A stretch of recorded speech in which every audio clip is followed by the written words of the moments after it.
Solicitamos suba al escenario la doctora Glorymar Rivera Báez, quien es la presidenta del Comité de Calidad de Vida y Responsabilidad Empresarial de la Cámara y directora ejecutiva de EaaS. Ella tendrá a su cargo moderar la próxima sesión que se titula How Diversity and Inclusion Improves Overall Performance and Corporate Social Responsibility Practices. Doctora Glorymar Rivera, con ustedes. Adelante, doctora. Buenas tardes. Muy buenas tardes. Buenas tardes. ¿Cómo están después de esos 4 paneles que acabamos de escuchar con temas muy importantes para Puerto Rico? I would like to welcome our speakers. Yes. Please join me here. Parece Santa Claus de África.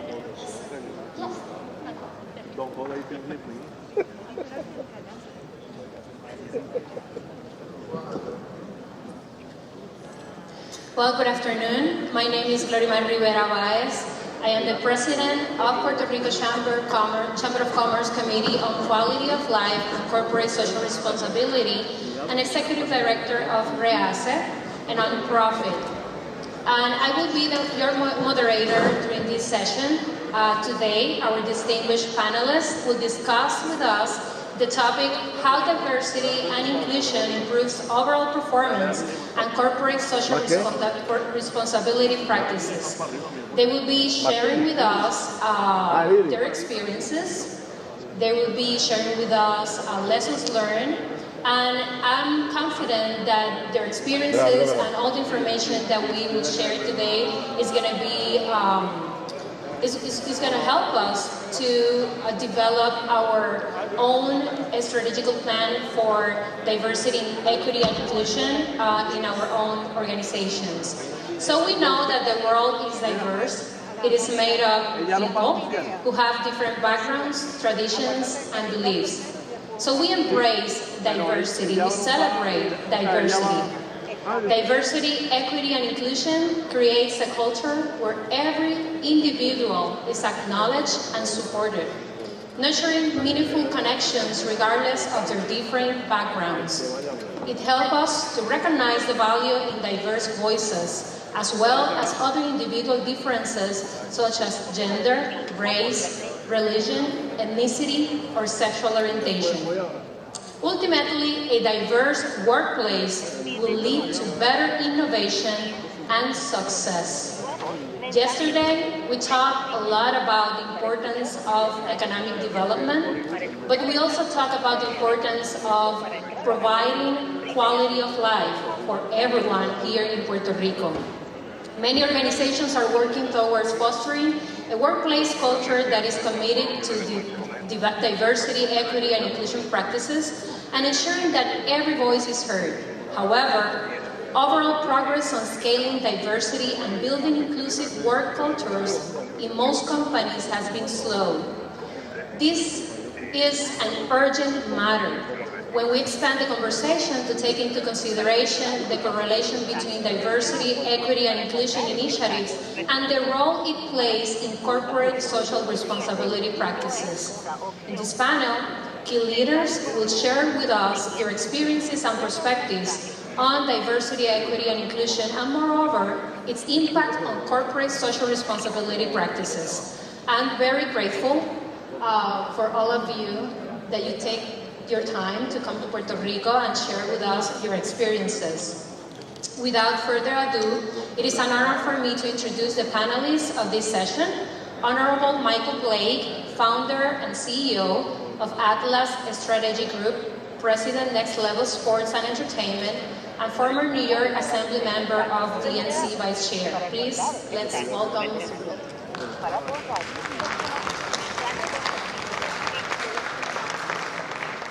Here with us as well is Mr. Ron Busby, President and CEO of the U.S. Black Chambers. So, thank you so much.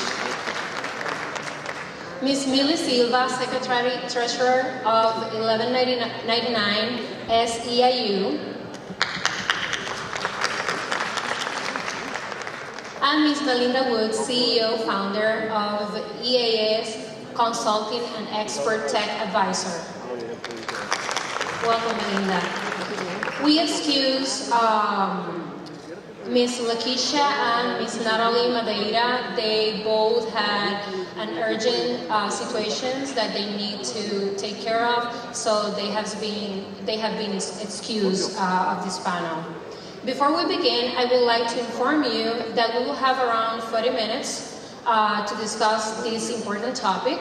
And after our discussion, we are going to share questions. So you have on your tables, there are papers, and the staff of the Chamber of Commerce will gather all your questions and will be more than happy to share the responses.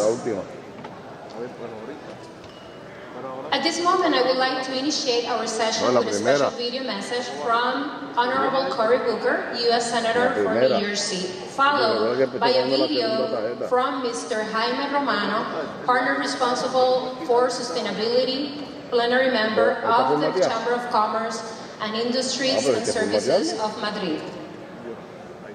Hello, Puerto Rican Innovation Expo. I am so grateful that you're allowing me to share a few words at this incredible gathering. Puerto Rico is a vital and vibrant part of the American culture and our common heritage. The opportunity for innovation, for business strength, for success that you all are discussing is, to me, exciting and important. Look, diversity is extraordinarily critical to all of our success as a community, as a country, and as a world. We know that diverse corporations, that diverse business enterprises actually do better. Everyone from Harvard Business School case studies to consulting firms like McKinsey that have studied it show it. Even in the Senate, I knew that diversity would be our strength. And thanks to Chuck Schumer and working with him and even asking him to do things like making the diversity statistics of every staff public, we have seen growing diversity on Senate staffs, Democratic Senate staffs. And so I am grateful that you all understand that diversity is a strength. It's not an adornment. It is an empowerment for the success of any organization. I am grateful for you. I'm grateful for this gathering. I am grateful for Puerto Rico and its promise.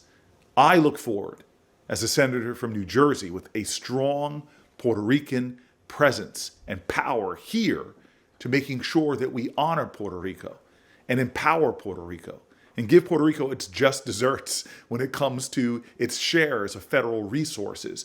Because I know a strong Puerto Rico is a strong America, and a strong America makes for a more peaceful and just world. Thank you for this gathering. Thank you for the genius that is evident within it, and I wish you all the best.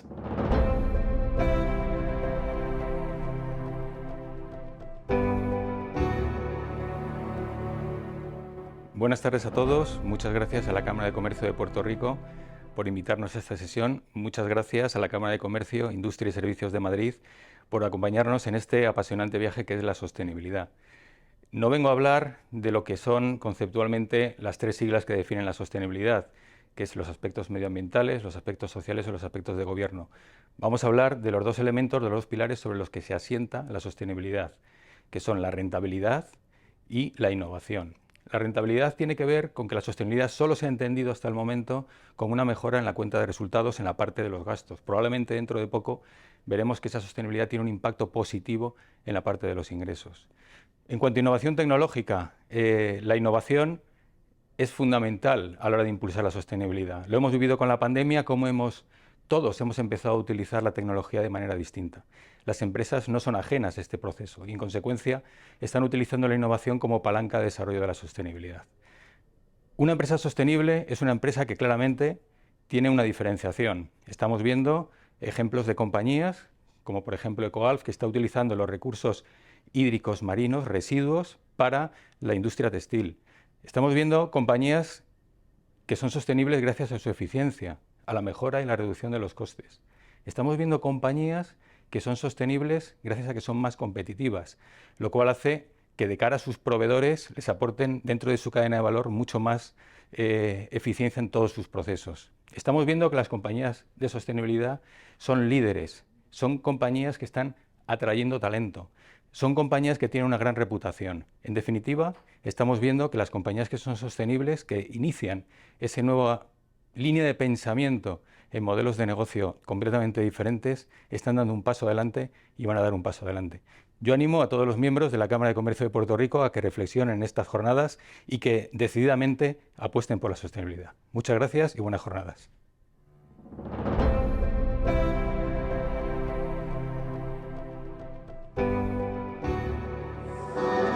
We're very happy to have, thanks to the technology, these messages as part of this plenary this afternoon. And before starting the conversation, I would like to acknowledge the presence of Cindy Suarez and Anixa Gonzalez.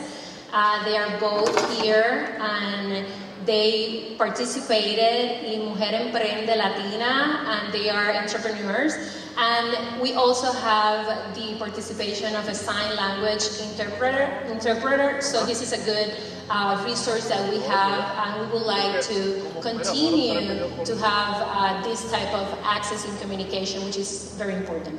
So thank you for being here.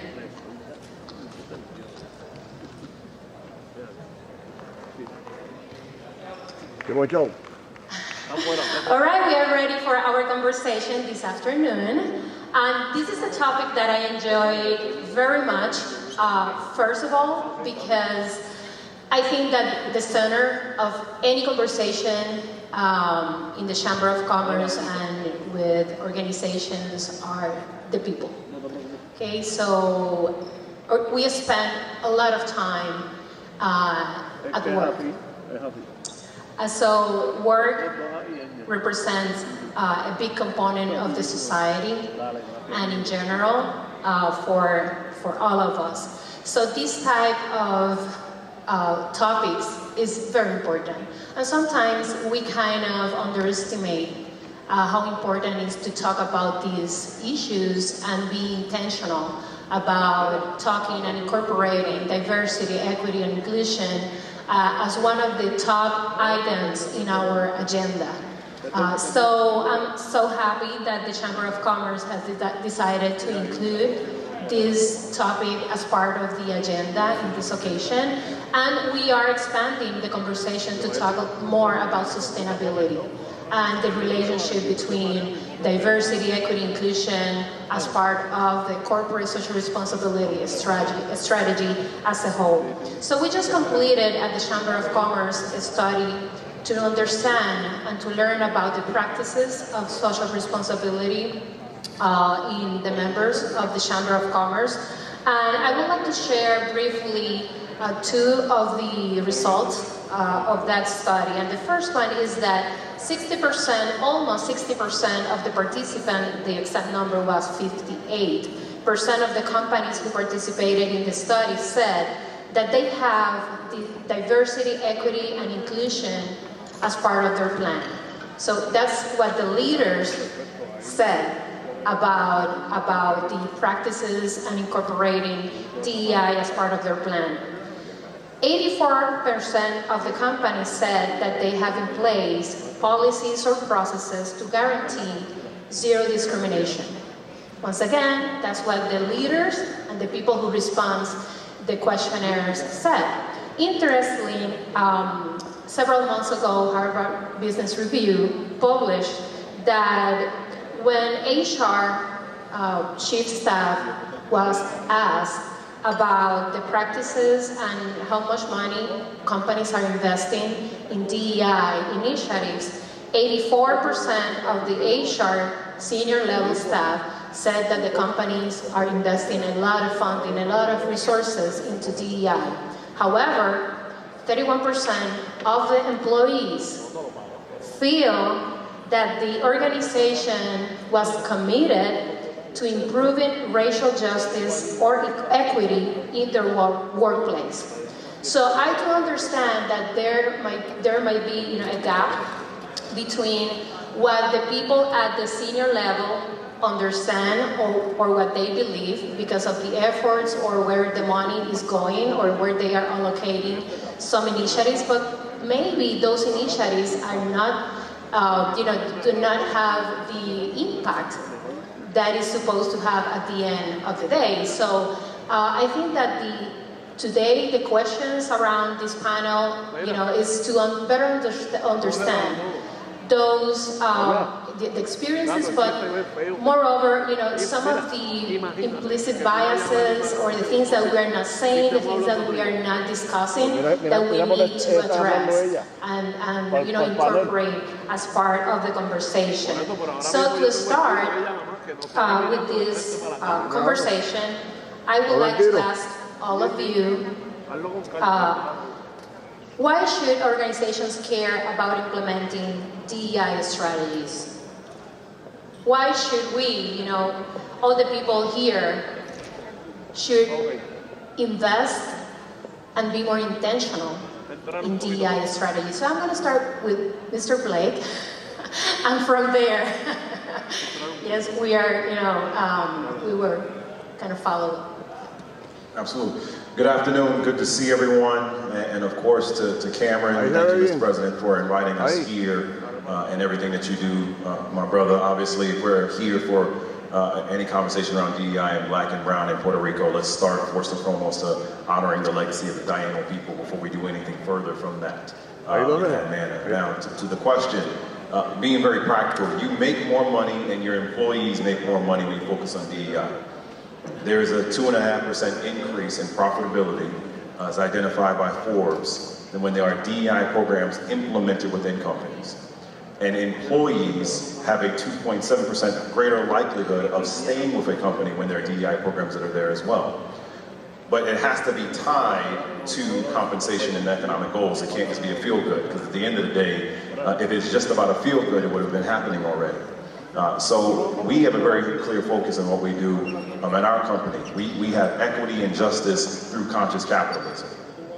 Because if we think through what are we trying to shift and change, from a Chamber of Commerce perspective, from a company perspective, from a profitability perspective, it has to be how do you ensure that DEI is not just a slogan, it is the reality of your business core competency in your practice. When you see and you're watching the clear, blatant racist and supremacist message that coming out of DeSantis in Florida on yesterday, for example, of eliminating DEI programs at public colleges, it is important that we also tie it to the reality that next month from a Supreme Court and what's being looked at from affirmative action, it could easily come down, that language comes down around eliminating DEI programs writ large. And so every person in this room has to be internalizing that you could be in a scenario 5 to 6 weeks from now where you are facing how and do we implement DEI practices for our companies? And how do we ensure that Black and Brown people feel protected within our companies? And so making it very clear and practical. This is a crisis moment that can be an opportunity moment where you can do good and do well at the same time. So again, when you ask the question, why for DEI? Not only is it the right thing to do from the economic practice of it, not only is it the right thing to do from a profitability standpoint, but quite frankly, it is the right thing to do because Black and Brown people are the ones who should be advancing in this country in all that we're doing right now. Thank you so much. And I like that you stressed and pointed the importance of not, transition from the narrative, and because some of the good narrative into a more intentional and tangible in terms of the initiatives and the strategical, how strategical do we need to be? So Millie, what's your perspective on it? Buenas tardes. I'm so glad to be here, and I want to appreciate the Chamber of Commerce for the opportunity to be a part of this conversation. What you want to understand is that I am someone who operates from the healthcare space as a labor leader, and so it is one where we have to look at it in multiple ways. When we think about the constituency, the patients, the communities, the neighborhoods that we serve, those are communities that are typically in need. Those are communities whose demographics show that they are primarily majority women. They tend to be lower income. They are also women and people of color. And so for us, it is about how do we make sure that those who are providing healthcare actually come from the community, understand the community, and therefore are also able to see improvements in the quality of care that's provided to the patients, residents, and other consumers of healthcare services. So that's one. The second is, as an employer, we are a healthcare union, we are also an employer. And so we think it is critical that one of the things that we do is not just have a conversation about diversity, meaning that our staff look like our communities, they look like our country, but it also means that people have a seat at the table. And so one of the things that we hope will also spark as a part of the conversation today is that within your own organizations, it is also thinking about and learning what is a new language, right? Sort of we're moving beyond sort of making sure that we are in compliance with the legal conditions in terms of how we're going to employ people, but also that diversity means there are people who are diverse, look from different communities, but also that people have a seat at the table, that they have the opportunity to be able to shape the decisions that are being made by the businesses. Ultimately, that also means that you have a workforce that is more engaged. And lastly, I'll close with, as a labor leader, one of the things that we have been able to do effectively is to partner with industry, right? Because it is the caregivers at the end of the day who are the product. And so within that concept, especially on the other side of the pandemic, what we have seen is that there is an issue. There's a crisis of being able to recruit, hire, retain healthcare workers, and that's not happening just in healthcare, it's happening in the retail industry, it's happening across all of our sectors. And so this is an issue that we also then have to take a look at and see if we're able to build practices and improve on DEI issues, does that also improve our ability to get people in the door who want to do the work and will stay and do the work. Thank you. Melinda. Yes, thank you for having us. I have really enjoyed the last three panels culminating into this panel, right, on diversity, equity, and inclusion. And so I'm going to talk both personally and professionally because this question has come up, I feel like my entire life because of my intersectionality, right? So I am from Detroit, from a single parent household who happened to be a little black girl who did really, really well in math and went to a very, very good school and majored in electrical engineering. And I went into companies and was constantly asked this question of why it's important for people like me to be in those seats. And so, as has been mentioned, both Mike mentioned and Senator Cory Booker alluded to, the research is actually quite clear. Whether it's Forbes, McKinsey, whomever, the diversity in your leadership, whether it is women, people of color, diversity in general, diversity of thought is the best outcome. That is not questionable, that is not a debate. So then the question becomes, what really are we struggling with, right? So I want to then now transition to, because we'll get more into it, to the professional piece. I'm going to represent a bit of the federal government here and talk anecdotally about, not anecdotally, talk about a metaphoric direct answer to the why. So, the Department of Defense is very, very, very clear in its objectives with increasing small businesses in the industrial base. Why is that?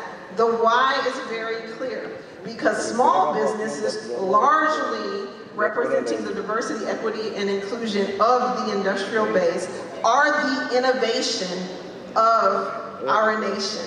The large businesses will buy innovation from small businesses. They are oftentimes not as agile or not able to break away from their systems that have been put in place for years to be able to have disruptive technology, start from a different place. So it is clear that we have to have small, diverse, highly included workforce and therefore then industrial base. And so the White House has increased the small business goals to get at this, and there's very specific language around it. You can go read about it. And secondarily to the economic piece is the social piece, which it's important for us to have everyone be able to profit and to participate in our economic engine in the United States in order for us to all collectively thrive. And I'll leave it at that. Thank you so much. Several areas that you target in your statement that I would like to go back in a little bit.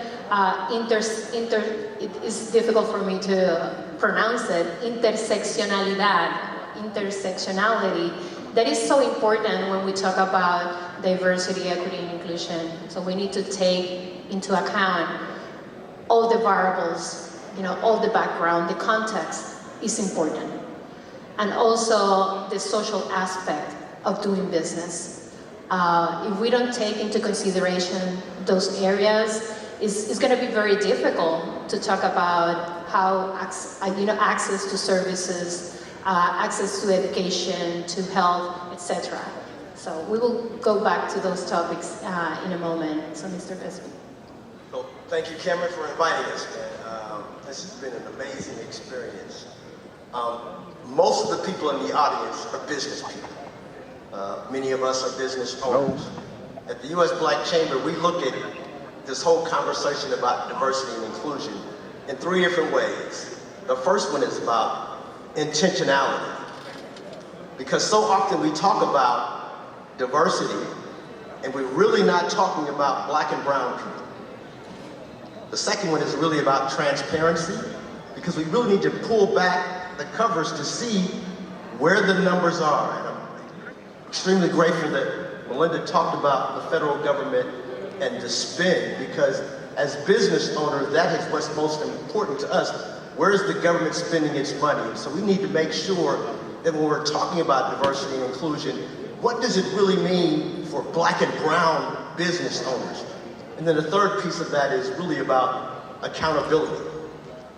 I came into the presidency of the U.S. Black Chamber in 2009, and Michael and I were both in Washington, D.C., and we had the President of the United States, President Barack Obama. His goal for diverse spend was 23%. He surpassed that goal and hit 27%, and we were all elated. But in the black business community, we saw no change. We had never seen any business owners get additional contracts, additional access to capital, additional exposure, but we had seen that the diverse spend had increased. He got reelected and the goal went up. The goal went from 23% to 27%, and he surpassed that again and hit 32%. And once again, the black and brown communities of the country saw no increase in their actual revenue. This time we said, okay, President Biden, we're going to call you on this. President Biden went to Tulsa, Oklahoma, and for those of you that know, it is what we call our Black Wall Street. And for the first time in this country's history, he disaggregated the numbers. And so we were actually able to see what was being spent with black and brown communities. And what we heard was Asian business owners were receiving 1.8% of all of the federal government spend. So of the $960 billion that the federal government spent, the Asian community received 1.8%.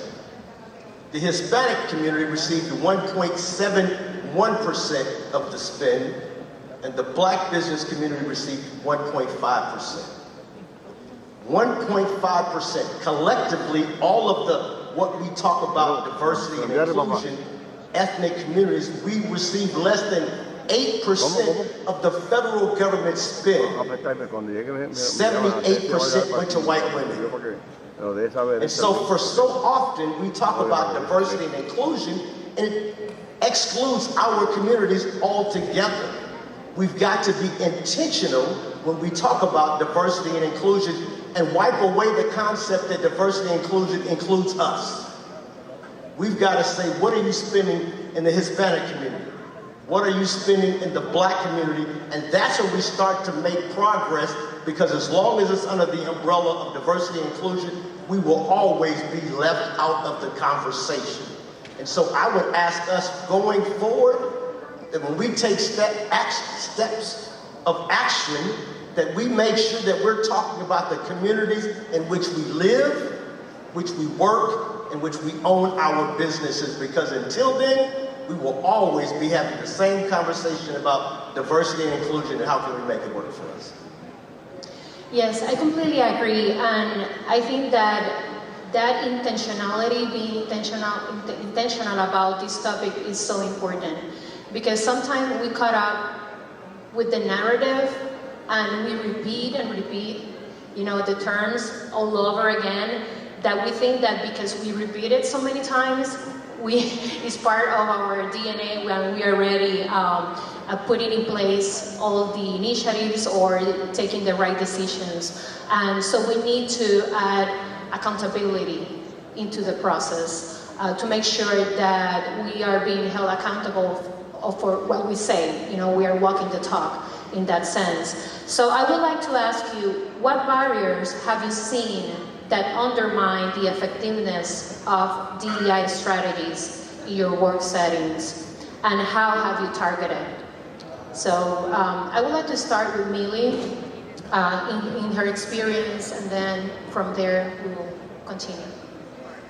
I think to your point about intention and impact have to be married together, right? So that it is something where we can talk about, this is something that's important to us as an organization, and we're going to talk a lot about it. But if we're not actually doing something about it, and then measuring to see what we actually got done, then sort of really good words that sort of may be heartful, well-intentioned are not going to make the change that we want. So at our organization, it looks like a few things, right? It looks like saying that one of the things we have to struggle with is the challenge that at the end of the day, we have a mission that we have to accomplish. There's an operation that is running. And so how do we make sure that we are both dedicating the resources in terms of people and dollars to be able to move the kind of learning and programming that needs to happen as it relates to DEI efforts? What does it look like to say we're going to examine what policies we have in place and then what we need to change? And how do we make sure that that's something that doesn't get left behind when we're in the midst of a political campaign or an organizational campaign? So I think that is a challenge that we face. But one of the other things is also the basics of making the time. And making the time to say that amongst our own staff team, that we are going to say, we're going to have time where we're going to have conversations, that we're going to bring people in who are going to help us do the learning and the unlearning around bias in all the ways that it shows up. And so those are some of the critical things that I think on a day-to-day basis we have to confront. And as a leadership team, it means that when we're in the boardroom and we're having a conversation about our strategic plan, and we're taking a look at our benchmarks and how we're doing in terms of the goals that we had, that we're centering the conversation around DEI and sort of making sure that it is a common thread throughout all of the work that we do. Thank you so much. Mr. Blake, what has been your experience in terms of the barriers and addressing them? Absolutely. Millie said something at the end where I'm going to focus my comments here. So for everybody in the room, let me ask you a very simple and easy question. For the companies that you're a part of, who do you report to? Who do you report to? Cinco. For the companies you're a part of, who do you report to? No. If you're not sole proprietor, if you run a company, who do you actually report to? White men. Who are a part of what? What is it that you're reporting to? The board. Until you start breaking board governance, this is a silly game. And I fundamentally believe that has to be the priority of how we structure these conversations. You can have any strategy you want, you can have any idea that you want. But if your board don't give a damn about it, it's not going to happen. Because they want to care about the quarterly reports. They want to see the statements. They want to see what's happening. Are we actually making money from this? Right? And so that's where I focus in terms of the barriers. Because there's a lot of programs that people try to implement, but the board doesn't believe in. Right?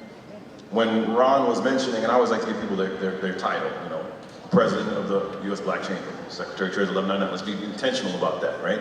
Because if white folks sitting around, they would get their titles out there, right? So in that spirit, when we talk through what had to change, what changed in terms of how we were able to get more funding out to black and brown businesses in the federal government is that we went to President Obama and said, we need for this to come from the top down. He then designated Valerie Jarrett, senior advisor, and cabinet secretaries and deputy secretaries had to report to Valerie every month what were they doing. and it was a part of their bottom line. Changed the conversation real quick when people understood, well, wait a minute, oh, the president's actually going to be reading this. Oh, my cabinet secretary, and more concretely, my deputy secretary, because in the federal government, the DepSecs are essentially the COOs. They're the ones that run the day-to-day of what's going on in these agencies. So in that same spirit, when we talk about the barriers, we are spending too much time on creating programs without looking at who is the one that's overseeing the program.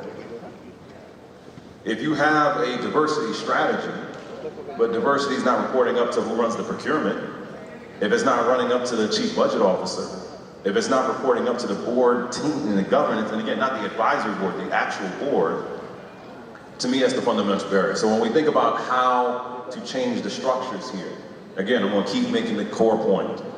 We will make more money when we have real programs that are being implemented, and they are implemented by having a board that understands this is part of the bottom line. And so, in terms of actions, because I don't like to just give a problem with how do you fix it. You know, you look at the Executive Leadership Council, ELC, a very concrete entity that is focused on how do we change board structures. You look at John Rogers with Ariel Investments. They have an annual Black Corporate Directors Conference in Laguna Beach. Why? Because we want to be intentional of who are in these spaces. You look at New America Alliance, which is the Latino equivalent, you know, and what Tom Soto has been doing for years. How do we determine who are the ones that are setting the structures around this? And so if you change that, then I believe you fundamentally change the core barrier that exists. And I bring it back to what I mentioned earlier around Florida and what's happening there. Disney deserves a lot of credit, and shout out, I know Amy Mercado spoke yesterday, the county property appraiser. Disney deserves a lot of credit on a very particular thing. They could have wilted very quickly on this DeSantis nonsense. And they said, you know what, hold on. No, we're gonna do right, and we're gonna make money and do the right thing. But let's be very clear. That didn't happen because a junior staffer just thought that was right. Clearly someone on their board that said, you know what, we're gonna do this. We are going to make the intentional decision on doing this. And so everybody in this room, it is our hope and expectation that you will go back to the boards that you sit on and be very clear and having them demonstrate what is our bottom line in achieving DEI for the good of the people.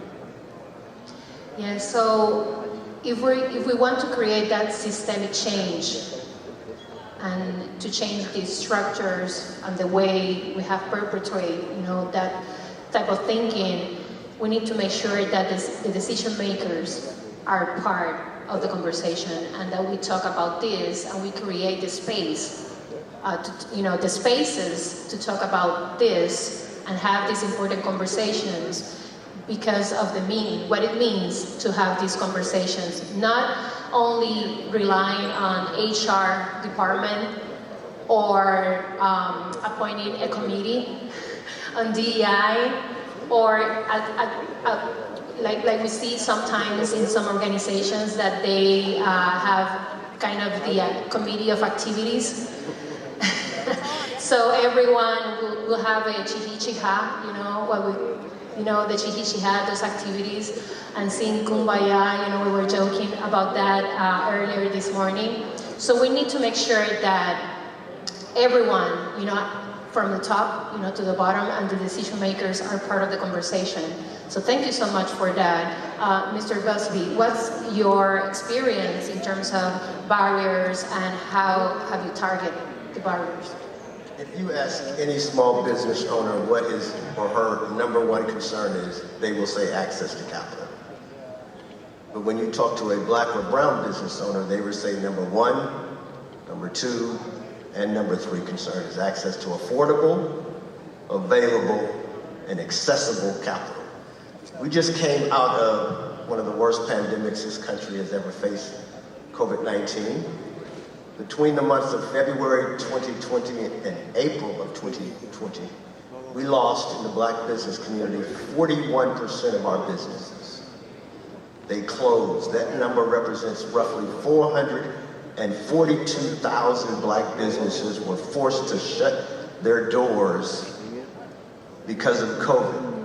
Now, what we don't talk about is the Friday afternoon when we first heard about COVID and we first heard about the recovery plan and what we were going to do. There was an announcement made at Friday at noon. I remember sitting in an office and they said they were going to release $349 billion to deal with the COVID virus. By Saturday afternoon, $250 billion had already been awarded. Between Friday and Saturday, $250 billion. No one had ever asked the question, did anyone die? Did anyone get sick? Did you lose any business? Did any customer tell you that they weren't going to reward? $250 billion awarded to 50 publicly traded white firms were granted all of the funds. When we lost the majority, almost half of our businesses, and when we surveyed those businesses, we asked them, why did you go out of business? Why were you forced to close your doors? Two things came to mind. 70% said lack of information. We did not tell them what to do, where to go, in an amount of time that they could respond. And then the second one was access to capital. Small amounts. The majority of the businesses needed less than $7,500 to keep their doors open. The federal government was not prepared. Corporate America and the private sector did not want to be involved because of the amount of the loan. It took the same amount of effort to cut the $75,000 or $750,000 check as it would have to take on the $7,500. We need to make sure that when we're talking about issues of business, that we're not missing the small minority Black and brown firms that are the core of this country's success. So often we lean on small businesses and say, where's the future going? Well, when they need help, when they need the access, when they need the information, we're not prepared to do what is necessary to give them what they need to be successful. So our number one case in which reference we see as a barrier is access to information and most importantly, access to capital that's affordable. Thank you. Melinda. Yeah, you guys have said it all. I'll sum it up though with a character issue that I think is at the crux of everything, and that is courage. That is courage. That is courage to name what really is going on, whether it is a board that is really not embodying, they're just making some statements and putting it out, whether it is, and to your point, Ron, I've been in many organizations and there's always kind of the rules, there are the policies, there are the top level statements, but there is no accountability. And oftentimes, folks like us who clearly are willing to stand here, sit here and make the statements publicly, proudly, in the light and in the dark, exist, but there are not a lot of structures for folks who don't feel like they have a lot of options. And so when put in the face of having to make a decision or having to stand against, like what we see happening in Florida, they don't have the support structure to really stand firmly and have the courage, because that's what it's going to take. It's not easy work to stand in the face of, I will just call it evil, oftentimes, and make the right decision and do the courageous thing. To call and name and to make sure accountability is there is hard work. So it's courage. That's what I've seen. I've seen the informal obstructions not be addressed in my time. Yes, thank you so much. And by sharing the barriers, you have also, all of you, share some of the areas and lessons learned, things that we can incorporate as part of this conversation. And I know that the time is almost over for the panel, but before closing this conversation, I would like to hear from all of you about your perspective in terms of an experience, in terms of how diversity, equity, and inclusion strategies has impacted the community and society in general, and in your own context. Because I think that this is another component important of this conversation, considering that organizations are part of the society.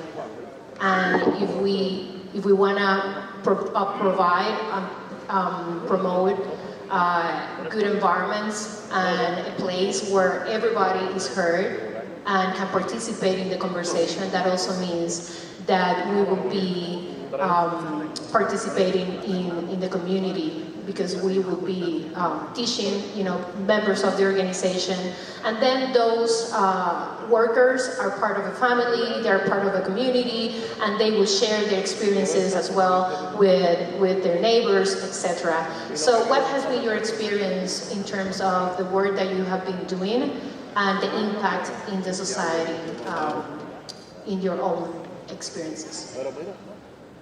Yes, you can start. Well, I'll say this experience right here today has been part of what we have seen.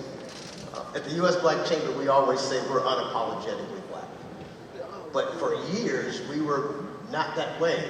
We even let other people say we're minorities. We've let people say that we're small business owners. We let people say that our voices have not been at the table.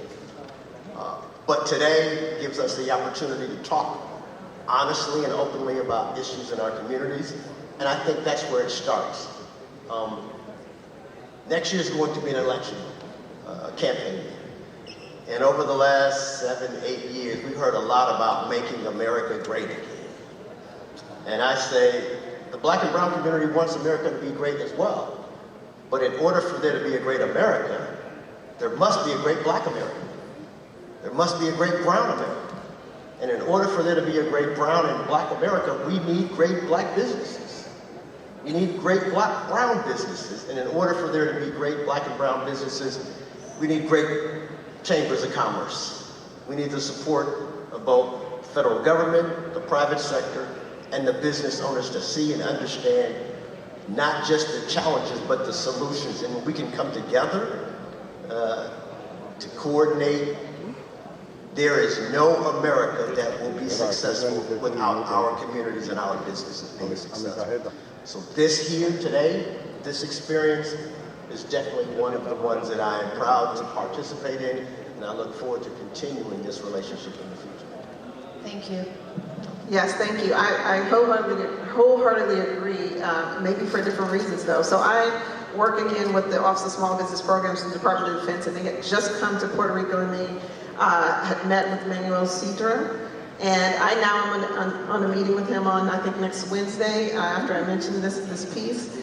And I realized I didn't really know a lot about what are some of the real challenges. Literally the questions that I asked had to do with, okay, so there are these business things, but talk to me a little bit about just the everyday person and what their experience is. And a piece of what came out of that, because one of the ladies who is an official and runs one of the programs, husband is Puerto Rican, and I talked to him for a long time, and Kevin said, well, a lot of people are working class, what you would call working class. And I said, so it's kind of like our skills trade workforce, and we tend to figure out how to make those people be entrepreneurs. And so this concept of not just being a construction worker or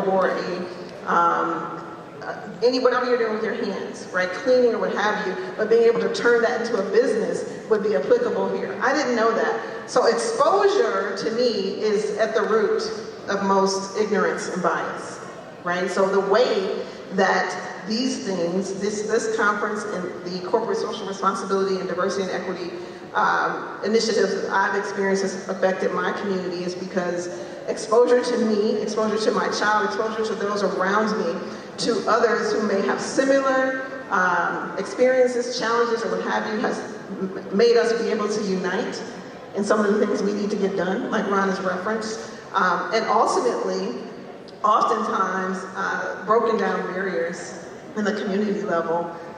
So for me, that's very, very important and relevant in the conversation as well. Exposure, awareness, and kind of seeing people as people and relating to people, even in our different intersectional identities that we may have.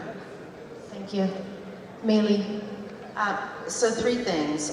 One is that as a partner in the healthcare industry, in conversations with our employers, realizing, for example, that there's a community in the Bronx that has primarily monolingual Spanish-speaking nursing home residents who needed care. yet the staff at the facility did not necessarily speak Spanish. And being able to actually have a conversation and say, we have to do something about this, and then implementing a program that was a labor management partnership, where now then people were learning in the context of culturally appropriate care, how do we make sure that the abuelita has someone who can speak to her in her language as she's aging, and she can do that with dignity, right? As a manager, it means that, and people here who are business owners, when you walk into the room, you look around the room and you see who's in here. I do that. We all do that. As a manager, it means that when I walk into the room and I scan, I'm also taking a look at who are the people on our staff team, who are the people who are in our leadership team, and what does that look like? And are there the people in the room who look like our communities? And if not, what am I going to do to change that? And having that accountability for myself and making sure that it's very much part of the culture of our team so that we're all doing that process and we're counting, right? And then lastly, as somebody who is, I come here as a New Yorican, right? Mommy's family's from Mayagüez, whoa, she would be really upset about this, rest in heaven, Mom. Papi's family's from Mayagüez, Mommy's from Caguas, right? But I'm a New Yorican, and for me to come here and to realize in this moment, we're having a conversation about DEI, but what does that look like here on this island? As a US territory, right? Where we have less than 3 million people who are part of the population, where it is majority female, where we know that the last time they asked this question, not the census question, not the US Census question, but when they ask the question, how do you identify in terms of race? Half of the people said they identify as being of the white race plus another race. The other half said they're another race, right? And so even this question of how do we develop our language about what does diversity look like here? Because it's not going to be simply black and brown. That is not the history, right, or the roots of this island. And so really excited to be, I hope, in a conversation about what does the work look like here on the island, separate and apart from what's happening on the mainland. Thank you. Mr. Blake? Everybody out here dropping gems right now. I gotta come strong here. So first, for this specific conversation, we have to recognize that there is an anti-black agenda that is happening. That I'll be the slightly controversial one. Well, I'm always controversial, so that doesn't really matter to me. We need our Latino brothers and sisters to be ready to rock with us in what's going on in the anti-black agenda. Amen. That equally means being willing to embrace your blackness in all spaces, right? Like they're not attacking DEI just because. They're attacking it from the premise of if they perceive you to be dark, black, brown, what have you, they don't give a damn what language you speak. They're attacking you, right? Plain and simple. And there is a premise that exists. Politically, it got real quiet. Folks don't like when you get real out here. When we talk politically and economically, at the end of the day, if we're not willing to be serious about the anti-black agenda that is existing right now, where there are people who are intentionally making a decision and want to see, will you stand up for black and brown? And if they feel like you won't, they feel very confident to keep pressing, because they have not felt an urgency. And we gotta be real conscious around the timeliness of this. Before George Floyd, there wasn't that same corporate urgency that existed in these spaces, probably until the 60s. We had such a gap in terms of that space there. So that's one. I think that, and until that is appreciated and recognized and being addressed, we're playing on the edges. Because quite frankly, and this is relevant to the question, if we allow that to exist, then you will have the space where someone will make the determination of, well, I'm gonna fight for my own. I'm gonna fight for African American alone, I'm gonna fight for Latino alone, I'm gonna fight for Asian, and y'all go figure it out. And for those that don't want us to be united, they win, right? That's number one. Number two, given where we're physically at, in terms of the venue and the space that we're around, something we have not talked about enough in terms of an opportunity to make money, do good, and do well, is sports. And on the next level side, that's the reason why we've been leaning in on that. Last year, for US watched shows, of the top 100 shows, 94 of them were either NFL or college football. 82 of the top 100 individual watch shows were NFL games. So when you think about that, from the opportunity to transform generational and legacy wealth, how are you being more involved in the business of sports? And it is a very critical moment that exists, whether it be for baseball, whether it be for basketball, whether it be for football, whether in the traditional sense, and or for soccer. As you think about World Cup and what's happening there, there's an opportunity that exists over the next 3 to 4 years that, again, can create legacy wealth in Black and brown communities if we are the ones that are part of the decision-making processes as stadiums are being built, as investments are occurring, etc. Third and finally, and this was mentioned earlier around capital, how are we being more intertwined in terms of who is deploying the capital and who we're allowing to hold our capital. Right? I moved my money out of banks that weren't being good to us. So I'm real clear, Spring Bank is the one that holds my money. Because Spring Bank in the Bronx is very intentional around conscious capitalism. They're very intentional being a bank that is doing the right thing. Simultaneously, we're part of an effort called Ready Life and also Redemption Bank. Why? Because I wanted to be mindful of, I can't keep talking about DEI and Black and brown folk, but you're actually not invested in our communities, right? And we're not being thoughtful around that premise. So tying those pieces together, we have to be clear, there's an anti-Black agenda that is existing right now, that has existed for decades and generations, and until we're willing to address that head on. Number two, there's a very specific lane that exists around sports, and quite frankly, entertainment, that can be a thoughtfulness in all of our different spaces, whether it be from labor unions in the workforce, whether it be what we're doing around defense and or broader contract, and obviously in Black business as well. And then lastly is how to be very thoughtful and intentional who is handling our actual money. And if we treat that in a very concrete way and ask yourselves, who are the banks that you're banking with? Who are the entities that you're investing with? Who are the ones that are part of your syndicate and your cap tables? Who are the unions you're collaborating with? Are you hiring union workforce, right? And making that a priority in what you're doing in your bottom line? All of those things will make sure that Black and brown folk have a chance to actually thrive and succeed. These are definitely conversations that we need to keep having. I know that we have the commitment in the Puerto Rico Chamber of Commerce to continue having these conversations at this level as part of the agenda and also as part of the committees. And I know that Cameron has supported these issues, and also Ramon Blanco, who will be the following president. So these are topics that we definitely are going to keep having. So thank you so much for being here, for sharing with us your experiences, and also your backgrounds has been, are inspiring for all of us. So I know that we will continue the conversation a little bit, further. And we're gonna end with a video, also from the Chamber of Madrid, and it's about sustainability and the importance of incorporating these topics at the planning at the Chamber of Commerce in different areas. And in Puerto Rico, we are committed to incorporating sustainability topics and corporate social responsibility and DEI as well.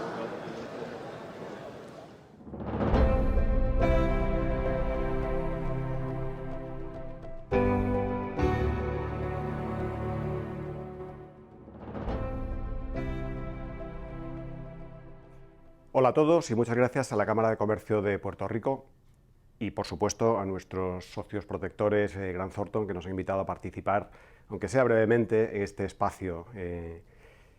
Desde hace unos cuantos años, la Cámara de Comercio de Madrid está trabajando en planes de sostenibilidad, especialmente enfocado inicialmente en la sostenibilidad económica, para tratar de convertirnos en una entidad que se mantenga a sí mismo, ya que veníamos de un proceso de transformación en España de las cámaras de comercio.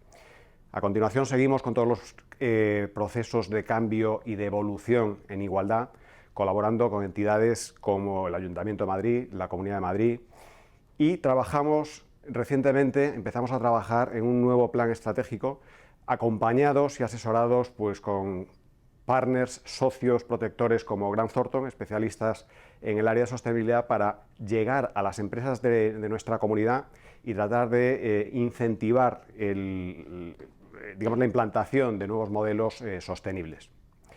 Además de todo este área de sostenibilidad, trabajamos mucho también en temas de internacionalización, como os podéis imaginar.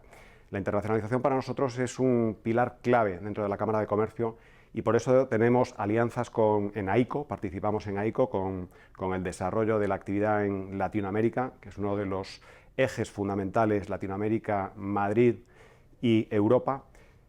Madrid es uno de los principales receptores de inversión extranjera, con más del 50% de toda la inversión extranjera de España, y por tanto es un trampolín muy importante para las empresas latinoamericanas y para nosotros el poder darles servicios, soluciones y ayudarles a implantarse aquí. Además de todo esto, la formación es fundamental, algo que también estamos trabajando en el área iberoamericana, para fomentar nuestras 3 escuelas, Escuela de Negocios, Escuela de Hostelería y la Escuela de Formación Profesional, dirigida hacia jóvenes. Son quizás los principales áreas que ayudan a las empresas, especialmente pequeñas y medianas empresas que tienen menos recursos y que requieren más ayuda, para comenzar a incorporar nuevos planes sostenibles y que de cara a futuro les ayuden a establecer un tejido empresarial más sano, más equilibrado y dentro de un ecosistema que tiene que tender hacia la sostenibilidad. Muchas gracias de nuevo por invitarnos y espero que pasen unas buenas jornadas. Una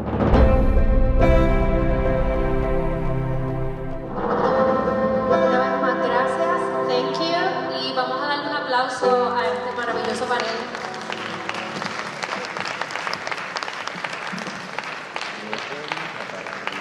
De igual forma, agradecemos a la doctora Glorymar Rivera Báez, quien es la presidenta del Comité de Calidad de Vida y Responsabilidad Empresarial de la Cámara, además directora ejecutiva de EaaS.